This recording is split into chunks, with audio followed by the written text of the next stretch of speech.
Hey everyone, Marc Saltzman here. I wanted to do an unboxing video for the new PlayStation 4. I know a lot of gamers are eager to get their hands on the new console, which is $399 by the way.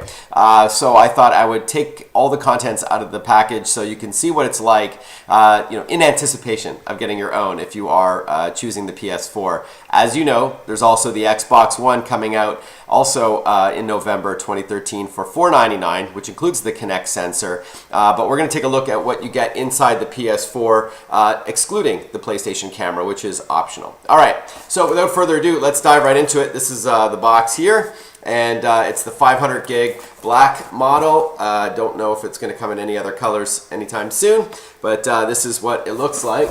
So you got the little suitcase handle there on top. So I'm going to just tilt the camera down and we shall proceed. All right, so let me just let you know that because I review video games as a member of the press, I did get a couple of games included. So that's why the box is already open. I took this out. But when you buy a PS4, it will not come preloaded with any games. So you can start downloading right away or buy some packaged games on Blu-ray disc like those. But just so you know, those don't come with it. But everything else I haven't yet touched. So here's the console itself. So taking it out of the box here, and I'll get to the other parts in a moment and move the camera back here. But this is the PS4. I think it looks better than Xbox One. It's more slender. It's got a really cool design. You can buy an optional stand to keep it propped up, even though it will stay propped up on its own. Sony says that they don't want it to fall over because it's pretty slender, as you can see. So they don't want it to fall over. So if you are gonna put it by your TV vertically, make sure you pick up the optional stand. But otherwise, you'll keep it like this. So here's what it looks like from the front. So pretty sleek design. This, when you power it up, this will turn from red to blue. There's a fine blue line in here. It will turn from red to blue, or when you're in the system settings, it'll be white. So there's a very subtle line there. There is a optical drive there, and that's where you'll put in the discs. 2 USB ports there, and as you'll notice, no power button. You just tap here to open the tray or tap on top to power up the console, or you can use the controller itself. But it may confuse a couple of people when you don't see a power button, but that was obviously a design decision. On the back, you will see HDMI out. You'll see Ethernet if you don't want to use the built-in Wi-Fi. You'll see optical audio out if you want to use that, and an extra port here. There's the power, and you'll notice that the power itself is there is no brick. So Sony made a decision to put the power supply inside the PS4. So let's open up the rest here of what you get. You get just a standard.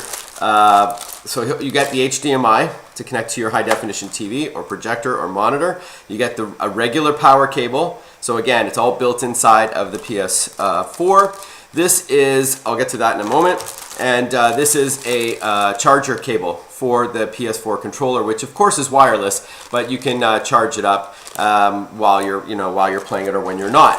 In fact, it's got a new sleep option, so when the PS4 is turned off, you can still allow power to go through the console to power up your controller. As you likely know, with PS3, you have to keep the console on to charge up your controller. So I'm glad that Sony included that with the PS4. So here's the PS4 controller, and the reason why I held this off is because I wanted to just show you that it's the headphone jack and microphone for the controller. So it plugs into the back here, sorry, underneath the front, and this is your earbuds, which is optional, but I'm glad that they included it.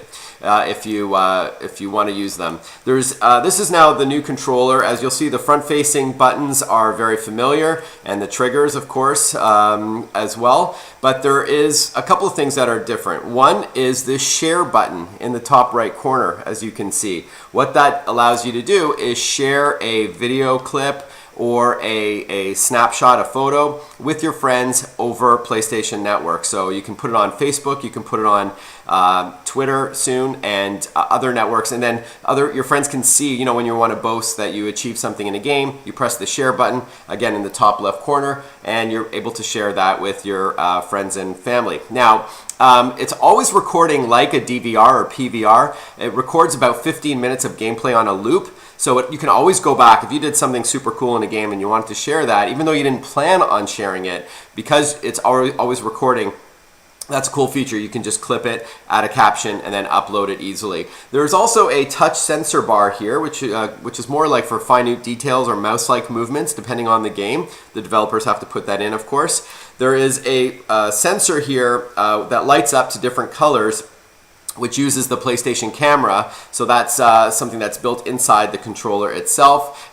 There's the USB charging cable there. And as I mentioned, actually I didn't mention yet, there is a speaker inside the controller as well, right there. So sounds can come out of the controller to help augment what's happening through your TV speakers or your surround sound system or your sound bar, what have you. Analog stick, so very similar to the previous two PlayStation controllers, but refined.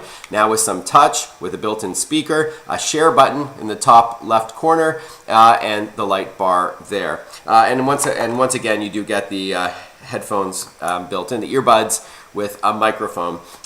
So there's no microphone built into the controller, but there is one built into the PlayStation camera if you get that as well and you want to use your voice to interact with content. So let's take a look at the console again as I wrap up. This is the PS4, pretty sleek design with the dual tone black matted and glossy finish. It's got 500 gig hard drive built in. When you rent movies, by the way, or buy movies, you're streaming it. You're not downloading it to the hard drive, so don't worry about running out of space for that. Games, however, when you download them from the PlayStation Store, they will store locally.